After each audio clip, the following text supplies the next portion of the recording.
This is a presentation on the Deferred Sales Trust. It's a capital gains deferral for real estate professional partners.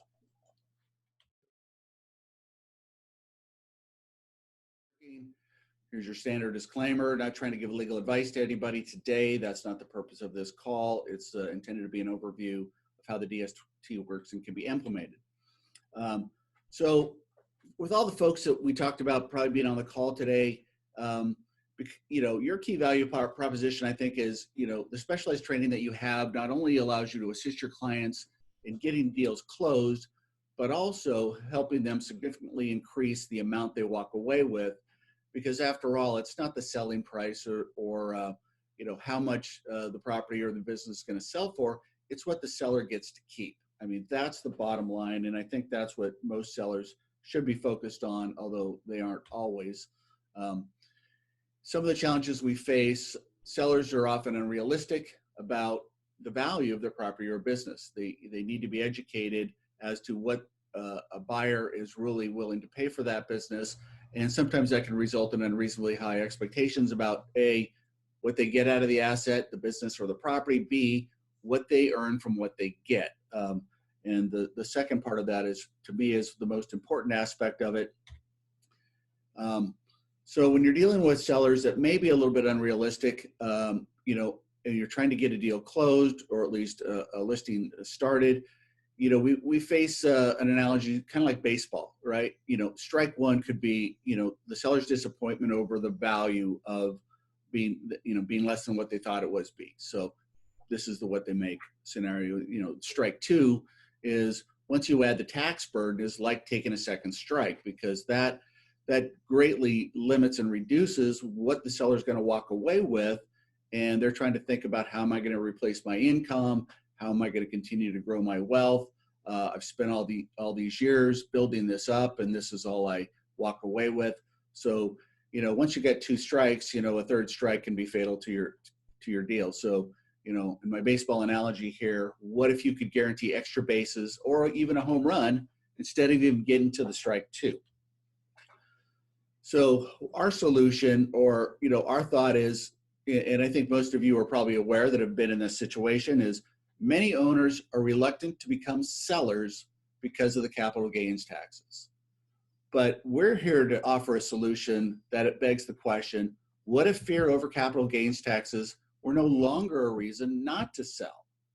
There's a lot of folks out there that want to sell, but they just haven't listed the asset. They haven't listed the business. They haven't listed the property because they're concerned about the capital gains taxes.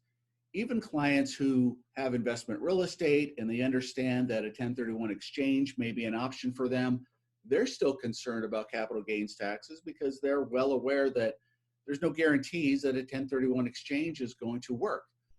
There are pitfalls associated with those, which could cause the seller to recognize and pay taxes when they're not ready to. So, with our solution, we can offer them a way out, which basically means don't pay the taxes, defer them. So let's do a quick case study here. This could apply to a piece of property or a business. Let's take a sample $2 million sale with a $250,000 cost basis. That means $1.75 million is going to be taxed. If we looked at just some sample rates here, I used 20% capital gains rate for federal, just estimated kind of a middle of the road state tax of 7%, and the ACA, or what's commonly known as the Obamacare tax or Medicare tax, at 3.8%. So in this sample case study, the taxes due on the sale without any planning would be about $539,000. So as a professional working with sellers, what if you could solve this problem? Move from the transactional, simply the transactional side of what you do, into being a problem solver that gets potential sellers off the fence, motivates sellers to work with you, takes some of the pressure off getting the highest possible price if that's really not where the offers are coming in, because you still have some good news to share. There's a rainbow in there for the seller, if you will. So, once we understand some of the challenges that we face working with sellers, then we come into a solution that is something you can offer to them. So meet the Deferred Sales Trust. So the Deferred Sales Trust really operates really well in three basic channels. The first channel is an exit strategy. So the exit strategy could involve the sale of investment real estate, could involve the sale of a primary residence, could involve the sale of a business. It could also involve high value collectibles such as artwork, etc. What I'd like to say about the exit strategy is understanding what the minimum viable transaction is for a DST. A lot of people think that it's the equity that they have in the property or the business.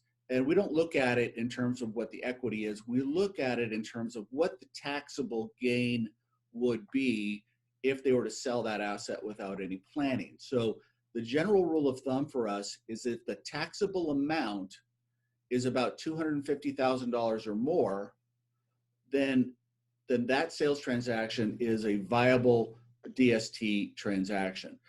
Put another way, if the seller were to sell that appreciated asset without any planning, and their accountant or CPA is telling them that they're going to pay about 80 grand or more in taxes from the federal, state, and the Obamacare combined, then again, it's really saying the same thing a different way, but that's a viable transaction. So we're looking at what's the difference between what you paid for this or what do you have invested versus what you're going to sell it for, net of your escrow, title, et cetera, just closing costs. So that's the numbers that you're looking for. So what this does in an exit strategy just simply means that I built this business, I want to sell it, retire, do something else, or I'm tired of the tenants, toilets, and trash associated with managing investment real property. I just want out. I want a different lifestyle, whatever it may be. That's somebody looking for an exit strategy. So what this can do is allow investors to liquidate and reallocate for income while delaying the capital gains taxes, oftentimes equaling or improving the cash flow they were receiving from the asset before they sold, which is important to understand. The next channel that we're operating in here is, get the button to work here. Thank you very much. So the next channel is a 1031 exchange alternative. So think of the DST like the 1031 exchange as merely a vehicle, provided for in the tax code that allows an investor to move from point A to point B. So the 1031 exchange alternative channel that the DST can serve is somebody who's looking for a way to reinvest back into real estate and exploring the alternatives available to them. One alternative, yes, is a 1031 exchange. Another alternative to reinvest back into real estate is a deferred sales trust. The key difference between the deferred sales trust and the 1031 exchange is the exchange has very specific limits, requirements, time limits, that you have to check all these boxes in order to fully defer the taxes on the property you sold. And you only have 45 days, for example, to identify an upside property. You have a total of 6 months to close escrow on that upside property, versus the DST as an alternative, which can allow you to park your money and wait for the right deal. It is not subject to the time limits associated with 1031. So for example, you don't want to identify a property in 45 days because there's nothing suitable out there for you, fine. Park the money for 6 months, 9 months, 2 years, wait for the market to correct. A lot of people have the opinion right now that due to the COVID pandemic that they expect a lot of really great deals to open up on the other side of the cure or the management of this epidemic. A lot of people are stuck in exchanges right now because it's difficult to want to close on things, just depends on what it is. So a DST can allow you to park your money, as I said, but not only that, there is no requirement to reinvest in like-kind assets. So if at any point you decide you don't want to be invested in real estate, you don't have to be. You can invest in any bona fide investment class that you want, and you can go in and out. You can go back into real estate, sell it, go back into marketable securities or other types of investments. it's completely legal and legit with the DST, unlike the 1031. So that's lane number 2. Lane number 3 is, it's related to the 1031 exchange again, but really serving as a 1031 exchange rescue. So folks that are in the middle of an exchange, unable to find a suitable property, or they do and they're moving towards the due diligence phase and the 180th day, and maybe the deal blows up. About 20% of 1031 exchanges nationwide fail either partially or fully. So our DST can be used as a primary strategy or a backup strategy. And the nice thing about using it as a backup strategy is there is no upfront cost or obligation if you don't use the strategy at the close or at the tax trigger date, whatever that may be. Yeah. All right. So. Okay, had to remute some folks. So use the DST to rescue the wrong deal or a failed deal. So those are our 3 lanes: exit strategy, 1031 alternative, and 1031 exchange rescue. Okay, just so we're clear, those are the 3 primary lanes that we're following under. So let's talk a little bit about some of the highlights of the Deferred Sales Trust. What the heck is this anyway? So if any of you are on the call that don't know, the Deferred Sales Trust is effectively an elegant form of installment sale under Internal Revenue Code Section 453. It allows you to defer tax until you actually receive the money. The seller can reserve control over the investment choices that they want to make with the sales proceeds. The seller can modify their distribution payments to meet their needs, and it's a strategy that's legal, proven, and tested. Been around for over 20 years, a couple decades plus. It's not new, obviously, but it is new to a lot of people. And the reason for that is because the strategy is proprietary in nature, developed by Todd Campbell, principal attorney of Campbell Law, who is also a CPA himself. He and his firm developed the Deferred Sales Trust a couple decades ago and have actually gone through the paces of having completed well over 3,000 transactions, I think over $100 billion in total assets. They've had IRS audits. They've had 2 formal IRS, dedicated reviews. So they've actually taken this strategy, completed numerous transactions, and had it tested through the main body that you would want to know. What does this body say? That would be the IRS.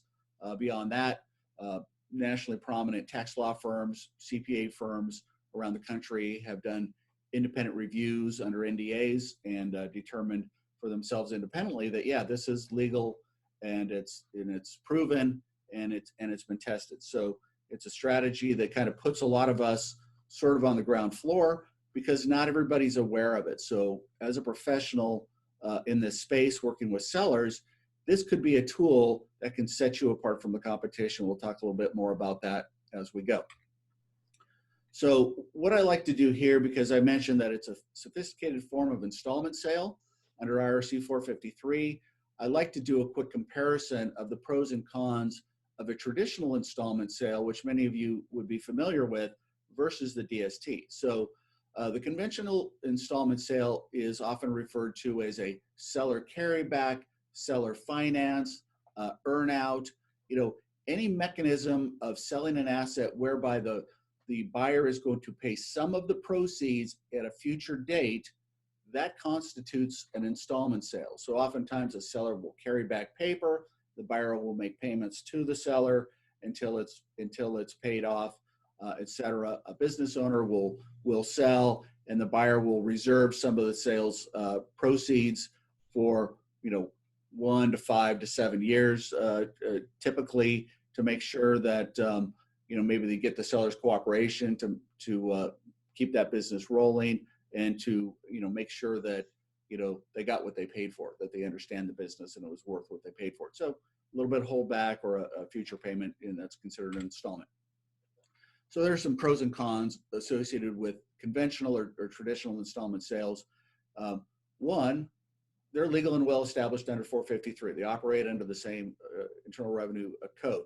Two, it can provide an incentive to a buyer to acquire a hard to sell property. You may offer terms for a property that, may need a little help to move.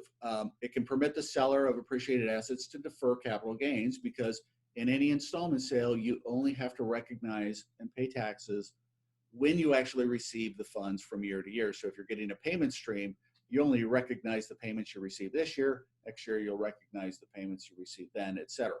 And oftentimes, if you're carrying paper for a buyer, you may get a better interest rate or rate of return on top of those payments than you would get, let's say, in traditional banking assets where you might otherwise deposit your funds.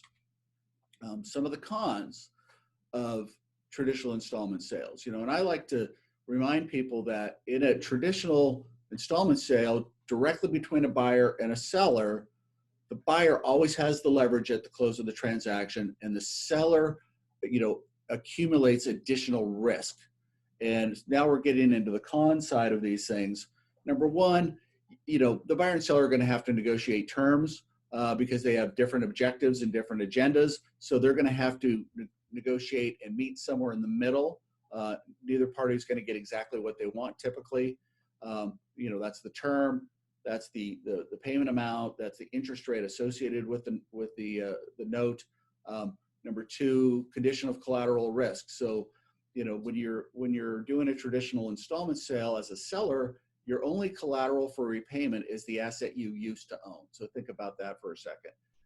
You don't know whether your buyer is going to take as good a care of that asset as you did, because there's always the risk in the back of your mind that you're going to have to foreclose. And so if that property is not well maintained and you have to foreclose, what might that mean? Spending extra money, et cetera, spending money foreclosure, and of course, having no income while all this is going on. There's prepayment risk. A buyer can always go to a bank or some other form of financing, traditional lending, and refinance the debt that they owe you, pay you all off. There's nothing you really can say about it. And then you're going to have to recognize and pay all the taxes. So could be that maybe you did an installment because you wanted to defer, taxes out over a number of years, but the buyer can kind of take that out from under you at any time. So a couple other cons associated with the traditional installment sales are renegotiation risk. Buyer can come back and try to renegotiate with you for terms that are more favorable to them. You can refuse, of course, but there's nothing to prevent them from going and getting financing on the outside. Maybe there's a note rate that you have with him at 6%, and he can get 4% money from the bank. So he comes back to you and say, hey, I'd like to renegotiate this and pay you only 3.5%. What do you say? You say no. He's going to go to the bank and get a 4% rate, pay you off. You're going to pay your taxes. You may be worried about the tax bill, so you may cave and negotiate, something that's better for him and worse for you. The foreclosure risk we talked about, if the buyer fails to meet his or her obligations, you're going to have to take the property or the business back. And then there's finally the diversification risk, which we've touched on. That asset is the sole collateral for repayment. So there is no diversification, so to speak. And so that's where the Deferred Sales Trust, creates a tremendous value, because it can return the control back into the hands of the sellers and eliminate all those risks or the cons that we just went through that kind of put the buyer of your business or your building in the hands of your buyer. So what does this the DST do? It allows you to earn personal income on the money you otherwise would have paid in taxes. That's the biggest tax benefit that you get. The next tax benefit actually is you can tax engineer how you take installments or distributions from the trust to effectively place yourself in lower tax brackets as you withdraw money. So for example, the Obamacare tax of 3.8% generally kicks in when your net investment income is about $250,000 or more. You sell your property outright, most of the clients that we're working with would clearly be in that space. And so, there's 3.8% that's going out the window. But what if you took your sales proceeds in installments and you kept those installments because you didn't need any more than that at less than $250,000? You're going to not have to pay that 3.8%. You're going to save money there. What about individual tax brackets? Maybe you can maybe you can push yourself into the 15% tax bracket for capital gains instead of the 20% as you withdraw principal. State income tax, if you're in a state that actually has a pretty hefty state income tax, then maybe you can tax engineer this so you're not paying the maximum as you would be if you just sold outright. So what else does this do? It allows the seller to control diversifications of assets, so it's not all pegged on the asset you used to own. It can be widely diversified into other things. Can enhance the advantages offered under the conventional installment sale, because it's legal. It's been around 90 years unchanged, and so it's obviously a well-known and a well-accepted way of selling appreciated assets. But it can help you bring the control back into your own space instead of worrying about what the buyer might or might not do. And then the seller can also have a flexible structure for modifying investments or repayment terms. So the DST is a very flexible structure that allows you to make changes. It's not locked in stone. You can change investments. You can change payment structure. You can defer payments and restart later. There's a whole range of flexibility that is available.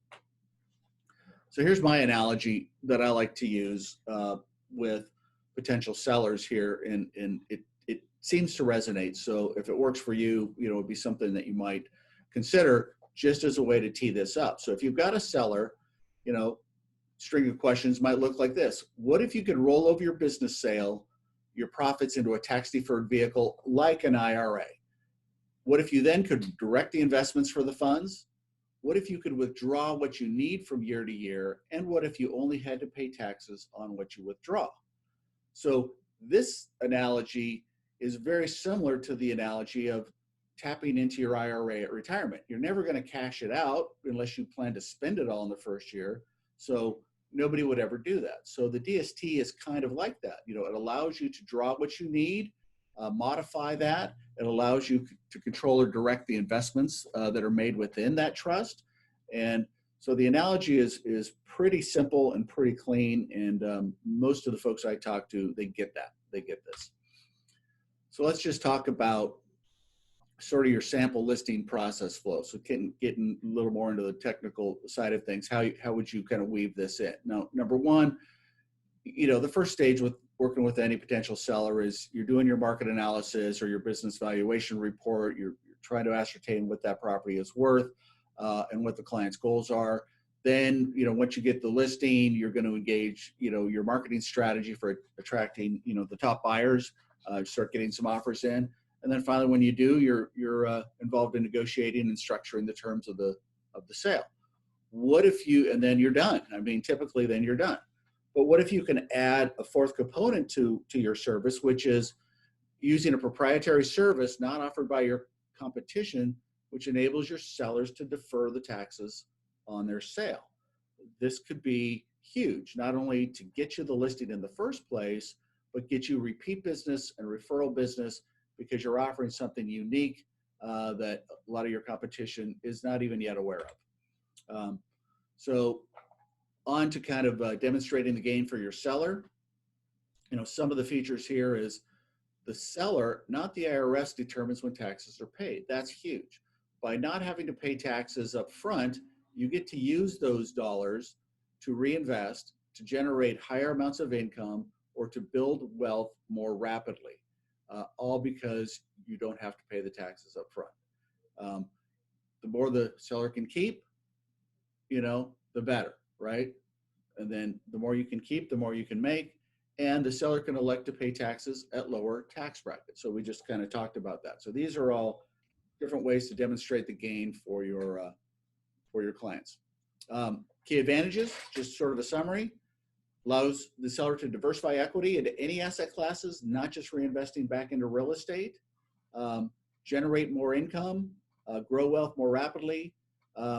You can exit out of a business or a piece of property at the opportune time. A lot of people are seeing prices up. They'd like to get out now. They're not so sure about getting back in.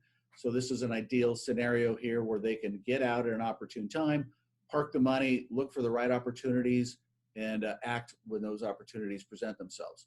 And probably as important as anything else, allows the seller to pay taxes as they go and to do so in lower tax brackets. So here's a little schematic on how the DST works. So we've covered a lot of the advantages and the alternatives, but this is really the flow chart of the mechanics. So on the upper left here, you've got your clients with assets to sell. The first step is, they're going to hire one of you probably on the call to market and get offers and negotiate the sale of that asset with the ultimate buyer. Prior to the close of that transaction, the client will elect whether or not to sell their asset to the third-party DST trustee, who will buy the assets in exchange for a secured installment note payable to the seller. The trustee concurrently transfers or sells those assets to your cash buyer. The cash buyer provides the purchase funds, which go into your DST trust. From the DST trust, the trustee makes secure DST installment payments to the seller, and the seller's collateral or security are all of the assets in the trust, and all of the assets in the trust are invested in accordance with the seller's needs, objectives, income requirements, or other, risk tolerance and suitability as well. So they get to control how their funds are invested. They get to control how much they draw from it from year to year, and they get to control whether they want to modify the payment stream at any time by working with their trustee. So here's our basic flow chart for that. So just an analysis here on, typical types of investments that might be used to secure the seller's principal and rate of return. Could be anything from stocks, bonds, insurance products, ETFs, alternatives to the stock market, passive real estate ownership, various types of things. The seller is not limited to the typical universe of investment products that are available through registered investment advisors, wealth managers, et cetera. But the question often happens, can the DST invest back into real estate, a business, or even a life insurance policy? And the answer to that is yes. So if you're looking for more details on how that can happen, you just let me know and we can kind of walk you through that. So just seller by seller, client by client, depending on what they're interested in doing. So here's our summary of benefits for professional partners. If you will, number one, realtors, business brokers, and M&A professionals can use this strategy to sell more property and businesses, to get more listings and complete more sales, and get more referrals in the process as well, because you're offering something your competition is not. Tax professionals become rock stars, when they work with us, because their whole job is to try to save their clients money in taxes. And if a tax professional brings this forward to their client who's talking about selling their business or their real estate or something, and they can push and defer those taxes off, which are usually substantial, they become rock stars. So it allows you the ability to potentially generate additional revenue on closed DST transactions. There may be some additional revenue sources for you. Again, that's something that we could talk about offline. Tell me about your practice, who you're representing, et cetera, and we can see what else might be available. But bottom line, for you folks, the DST can create that competitive edge that you may be looking for, that not many of your competitors are using or aware of at this time, but they will be at some point. So if it's something you think can help you, then I would take the time to learn more, which is why we're doing this. So last part, how can you get more deeply involved? How could you get started on the DST and how to drive your practice by using this as a tool, a very effective tool in your practice? So who are we? Essentially, we are part of a larger group called the Estate Planning Team, in partnership with Campbell Law, who's the architect of the Deferred Sales Trust strategy. We are the only firm in the country doing this. You're not going to find dozens of tax law firms out there that are offering the Deferred Sales Trust or anything really remotely similar, because they just don't have the experience and the track record to say that we've been tested and we've passed all the hurdles with the IRS especially. And so we have a collaborative process of authorized professionals that work together to serve our clients' needs and interests. As a proprietary strategy, the core professionals that are involved in a given case are one of the tax attorneys at Campbell Law, an authorized trustee, which of course is my role, and then typically a registered investment advisor that can help us with making recommendations for the client on how their funds might be reinvested in order to secure their repayment, plus a pretty solid rate of return. But in addition to that, other professionals can join us and work with us collaboratively within the estate planning team structure. So tax professionals, real estate professionals, business and M&A professionals, personal attorneys can actually work with us and have access to technical and marketing support. So just give you a quick rundown on what that looks like. We have a couple different websites that can be customized for a given, we'll just call you folks affiliates in this context. One is a lead generation website that you can send clients to, or people may find on Google that want to enter in data about a proposed transaction, and then that comes to you, and you can work with your trustee to work through the process, to analyze it, have conversations with the client to see if it's something that's viable and can move forward. There's another website that you get access to as an affiliate, which is really a CRM and more, cloud-based CRM. So if we have a given transaction that we're involved in, then we all kind of have a centralized place where we can store documents, make journal entries, track the progress, upload documents for the case as needed. So we can all, the attorney, the broker, the trustee, et cetera, can kind of share that information and make notes to each other. So these are some of the other features that are available, generating new DST leads for you, access to lots of marketing materials and illustrations to compare given transactions, setting tasks and other reminders is available on that site. In addition to that, there's a few things that are coming. There's an upgrade coming to the website shortly, so there will be more information about upcoming 1031 exchange deadlines. If you've got a client in there, what about birthdays? What about closed cases? What about more prospecting help, if you will? That'll be part of it. This is an example of a of the fact finder, or one of the websites for your custom, that you get a custom URL for. So if you or a client were to enter some basic information in here about the client on the first tab, about 5 questions about the asset on the second tab, we can prepare an illustration that does a side-by-side. How much would you pay in taxes without planning versus the DST? How much do you have left to invest? What could you generate from those sales proceeds if you had to pay tax first versus if you were able to defer your taxes? So these are valuable and important tools. And again, there's a lot of optional marketing available, flyers, videos, PowerPoint presentations, training, email campaigns, etc. So, we kind of come prepared to assist you and come beside you with technical and marketing assistance, as well as if you have a prospect or you think you have a prospect, we can jump on a call with you. We can do some preliminary analysis together. We can jump on a call together with a client, see if this is viable, see if it's something that the client would like to move forward with, and then work together, throughout the whole process. So, it's not throwing you to the wolves and expecting you to know everything and do everything. You do have support, you do have partnerships, you do have roles. So with that being said, I'm going to unmute everybody and see if there's any questions that anybody may have. And I think I have a question. Okay. I joined the call just a few minutes late. I might have missed it at the beginning. Ty Bixby from Myastis and Ward.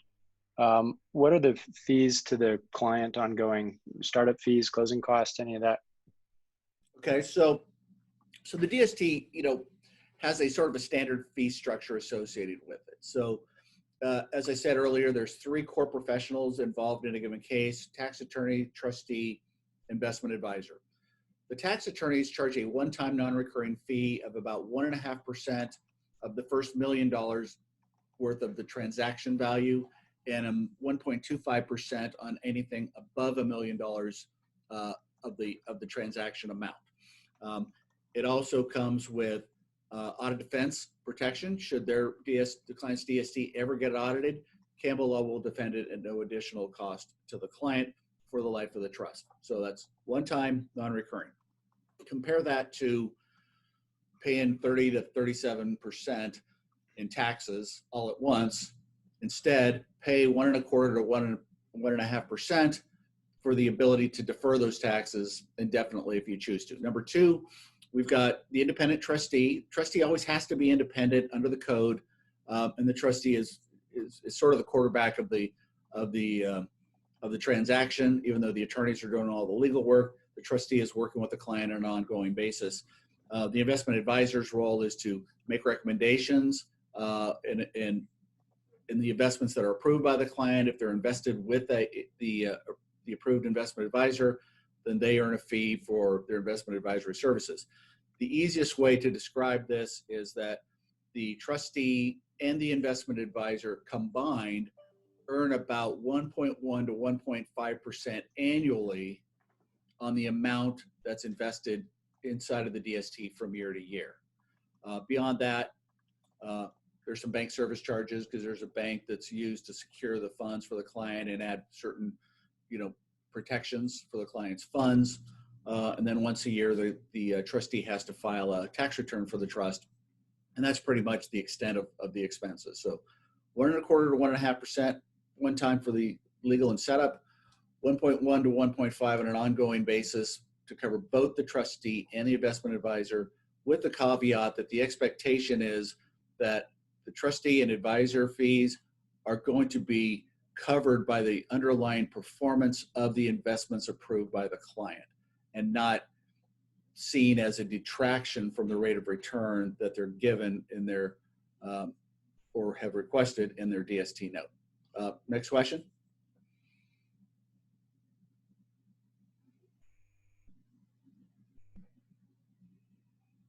So we got the fee out. Oh, I got some people unmuted. I'm sorry. Okay, so I had some folks muted. Did anybody else want to add another question into the mix?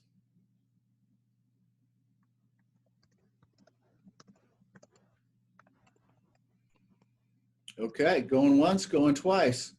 Well, listen. I have another question. Sorry, Ted Bixby from NAI again. So once a seller sells real estate and the funds go into the DST, is the assets are in the DST forever? Is there an exit at some point the person can receive the funds and pay the taxes, or is there another tax deferred opportunity to get into a 1031? Or you kind of, once you're in the DST, it's a kind of a client for life kind of situation? How does that work? No, not necessarily. If the client wants to be a client for life, they can. But the DST is structured around a secured installment note. So the initial note can be anywhere from 1 to 10 years long. The amount of proceeds or distributions that the client wants could be anything from, full deferral for the next couple of years to partial or full interest only with a balloon payment, to a specified amount of money. There's 101 ways a client could potentially structure how they want to be receiving their funds back. And then a rate of return, which is based on suitability, risk tolerance questionnaires, and how quickly they want to be drawing from their trust. The client can accelerate the note at any time, meaning have it paid off faster and take all their money. They can extend the note. So if they're coming up on their chosen term and they want to extend it for some other term, they have the ability to do that. So they're easy in, they're easy out. So if they want to take the money, the consequence to taking the money is you'll pay taxes as you receive money from the trust. So if you want to liquidate it early, yeah, obviously you'll pay taxes if you do. Got it. Thank you. Yeah, appreciate it. Good. Okay. Want everybody to know that this should be available on our website within the week. So we're creating a library of these types of presentations. So if at any time you want to go back and refresh this particular one or some other webinar we might have done, that's great. You want to share it with somebody, that's great too. So these should all be on the dstdigest.com website. If you have any questions, you have a potential prospect that you think might be interested in the DST and you want to discuss that with me, feel free. I think I might have another page here with our contact information. There it is. So I'll leave that up for a second. But Greg, I had a question. This is Stephen Wilkinson. Hey, Steve. I didn't know if you mentioned that, but talked about it. But what have you noticed since the pandemic occurred, as far as just the type of real estate transactions that are being conducted right now? How is it affecting commercial, residential, what, or have you noticed any changes since this occurred? Yeah, I've been, on the business sales side, it's been really crazy because I've got a ton of transactions on the board on business sales, and every single one of them are on hold. Only one of them have completely bailed, like the buyers bailed out, but everything else is on hold because of the pandemic and shutdowns and all the things that are going on. Real estate wise, I'm finding that multifamily is still progressing pretty good. I'm finding that some commercial and some retail, a lot of retail is kind of dicey. A lot of those are on hold. Some commercial is moving forward, as normal, but others are not. For example, I had a client that was in an exchange that had selected basically a movie theater that was one of the big chains, AMC or one of the big chains, was operating out of there, but the chain was not prepared to extend their lease because of the COVID, because they're shut down and they don't know if they'll survive. They don't know what's going to happen. And so my client's in the middle of a 1031 exchange. This is the only property he's got identified. And he's like, there's no way in hell I'm going into that property because I don't know what's going to happen. I can't get any guarantees from anybody. Walking in with no lease and no revenue. And they flat out said, we're not making payments now. And we don't know when we're going to, or when we're going to sign a lease. So, he was lucky enough to find us. We're using the DST to help bail him out of his 1031 exchange. But does that help, Steve? That's kind of what I'm saying.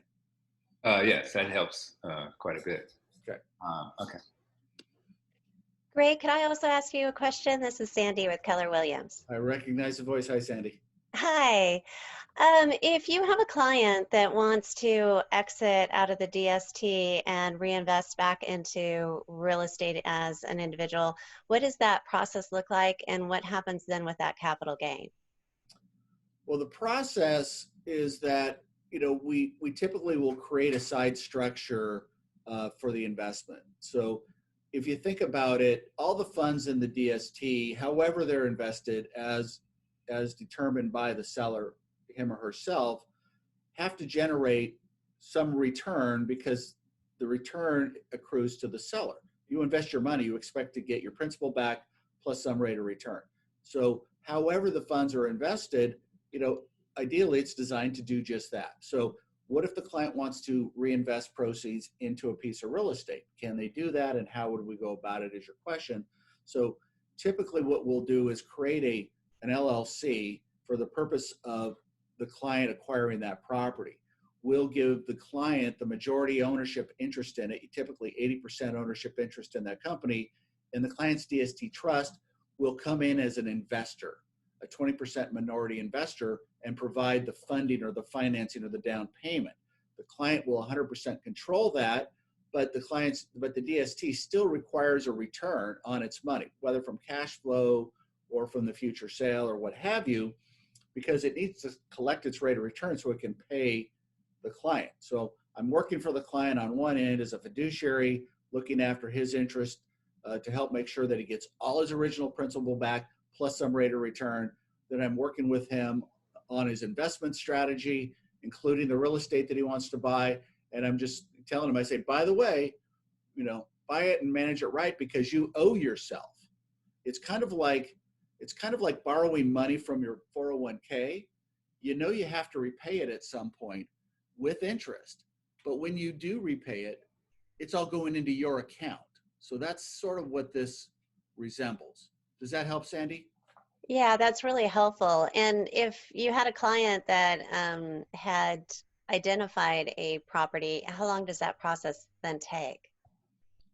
As long or short as you want. In other words, you're not bound by the timelines associated with 1031 exchanges. So you don't have to identify the property you want to buy in 45 days. You could put it in conservative financial instruments for a year or two until you find the right opportunity, or if you think the market's going to correct and then you want to jump back in, at some point in the future, you can do that. So there is no timeline that you have to pay attention to. As far as if they saw an opportunity, though, that they wanted to jump on, how long does it take to set it up to be able to make that move on that property? Well, you can get an LLC set up, in about a couple weeks. Transferring money out of the DST into the LLC, is typically a matter of 3 days. If it's invested, it just depends. If it's in cash, it could happen tomorrow. If it's invested in something that needs to be sold and cleared, then typically 3 days. So pretty quick. Yeah, it sounds like it. Thank you. That's really helpful. And your typical escrow is going to be at least, 30 days anyway, right? So that's, way more time that's necessary to get the funds. Right. That's great. Hey, Greg, I got a question. This is Mark Buey. Hey, in that LLC, can you hold more than one property in that LLC? You sure can. Okay. And also, banking, how's that work with the funds being held in a bank and the, the double signatures and all that? You Right. can maybe explain that a little. Sure. So at the close of your transaction, the trust will be created and I will have a bank account opened with the bank that we utilize for this purpose, happens to be SunWest Bank. And the account agreement that is created involves the signature of the seller, the trustee, and the bank. The bank acts as an escrow agent of sorts that protects the seller's money at close. So it wires into the DST bank account at close, and no money can be transferred, spent, utilized for any reason without the joint authorized signature of the seller and the trustee, which is then verified by the bank before the bank will, pay the money. Whether it's we're setting up a monthly distribution to the seller to their personal bank account, we have to sign an authorization to do that, and the bank has to verify it. What if the seller wants to buy that piece of real estate we've just been talking about, and we've got the LLC created, and you've set up your bank account for the LLC? You and I are both going to sign an authorization to transfer X amount of money from the SunWest DST account to your LLC account, and there, again, the bank's going to verify that. If the money's going to go to more traditional financial related diversified investments, and it's going to go to TD Ameritrade or Charles Schwab or Bank of New York Mellon or Pershing or one of those custodians, same thing has to happen. So at all times, the trustee never has unilateral control and ability to move your money or make any sorts of payments without your approval. So that's a pretty deep protection that we built into this. But thanks for the question. All right. Anything else occur to anybody?